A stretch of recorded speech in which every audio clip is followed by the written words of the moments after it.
Tamil Nadu CM ಅವರಿಗೆ ಪತ್ರ ಕೂಡ ಬರೆದಿದ್ದೀರಿ.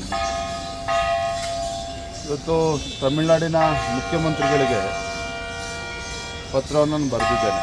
ಮೂಲ ಉದ್ದೇಶ ಏನಪ್ಪ ಅಂತ ಹೇಳಿದ್ರೆ, ಕನ್ನಡಿಗರಾಗಿರ್ಬೋದು, ತಮಿಳರಾಗಿರ್ಬೋದು, ಕರ್ನಾಟಕ ಮತ್ತು ತಮಿಳುನಾಡು ಒಟ್ಟಿಗೆ ನಾವು ಅನ್ಯೋನ್ಯವಾಗಿ ಹೋಗಬೇಕಾಗ್ತದೆ. ಮೇಕೆದಾಟು ವಿಚಾರ ಇರ್ಬೋದು, ಕಾವೇರಿ ನದಿ ನೀರಿನ ಹಂಚಿಕೆ ವಿಚಾರ ಇರ್ಬೋದು, ಎರಡೂ ರಾಜ್ಯದ ಮುಖ್ಯಮಂತ್ರಿಗಳು ಮನಸ್ಸು ಮಾಡಿದರೆ ಖಂಡಿತ ಇವೆಲ್ಲವೂ ಕೂಡ ಬಗೆಹರಿಸೋದಕ್ಕೆ ಸಾಧ್ಯತೆ ಇದೆ. ಅನೇಕ ಉದಾಹರಣೆಗಳು ನಮ್ಮ ಕಣ್ಮುಂದಿದೆ.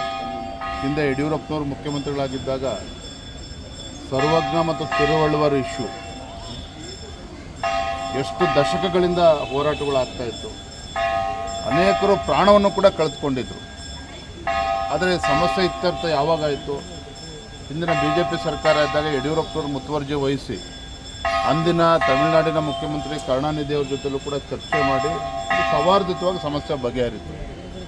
ಹಾಗಾಗಿ ನಮ್ಮೆಲ್ಲರ ಅಪೇಕ್ಷೆ ಇರುವಂಥದ್ದು, ಮೇಕೆದಾಟು ಸುಪ್ರೀಂ ಕೋರ್ಟ್ ಒಂದು ಕಡೆ ತೀರ್ಪು ಕೂಡ ಕೊಟ್ಟಿದೆ. ತಮಿಳುನಾಡಿಗೂ ಅದರಿಂದ ಏನು ಅನ್ಯಾಯ ಆಗೋದಿಲ್ಲ. ನಮಗೆ ಬೆಂಗಳೂರು ಇರ್ಬೋದು, ಈ ಭಾಗದ ಜನರಿಗೆ ಕುಡಿಯೋ ನೀರಿನ ವ್ಯವಸ್ಥೆನೂ ಕೂಡ ಆಗಬೇಕಾಗಿದೆ. ಹಾಗಾಗಿ ಎರಡೂ ರಾಜ್ಯದ ಮುಖ್ಯಮಂತ್ರಿಗಳು ಕೂತು ಚರ್ಚೆ ಮಾಡಿ ಯಾರಿಗೂ ಅನ್ಯಾಯ ಆಗದ ರೀತಿಯಲ್ಲಿ ಮತ್ತು ಜನರು ಬೀದಿಗಳಿದು ಮತ್ತೆ ಪ್ರತಿಭಟನೆ ಮಾಡಬಾರ್ದು. ಆ ರೀತಿ ಒಂದು ಸರಿಯಾದ ರೀತಿ ಒಂದು ತೀರ್ಮಾನವನ್ನು ಮಾಡಲಿ ಅನ್ನುವ ನನ್ನ ಆಶಯವನ್ನು ವ್ಯಕ್ತಪಡಿಸಿದ್ದೇನೆ.